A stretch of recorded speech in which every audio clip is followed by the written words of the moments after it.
रत्नागिरीचे तहसीलदार मच्छिंद्र सुकाते यांनी या दुर्घटनेतील एसटी बस संदर्भात माहिती दिलेली आहे. जाणून घेऊया. ही जयगड मुंबई गाडी काल संध्याकाळी 6:30 वाजता जयगडवरून निघाली. जयगडवरून तिचा मार्ग जयगड, उंडी, रीळ, वरवडे, खंडाळा, जाखादेवी, बावनदी हे रत्नागिरी तालुक्यातून जातात. त्याच्या पुढे संगमेश्वर, चिपळूण, खेड आणि पोलादपूरमध्ये तिचं एसटी डेपोच्या तिथे कंट्रोलरकडं नोंदणी आहे, परंतु महाड यांच्याशी संपर्क साधला असता तिथे नोंदणी नाही आहे.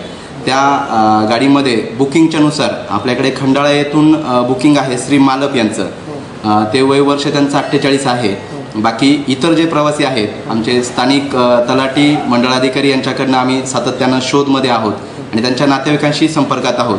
त्यानुसार सुनील बैकर वय वर्ष 28 राहणार सतकोंडी हे खंडाळा येथे बसले.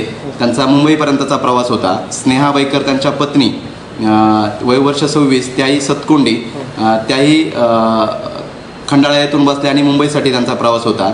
दीपाली बलेकर राहणार सतकोंडी त्याही खंडाळा येथून बसलेले आहेत.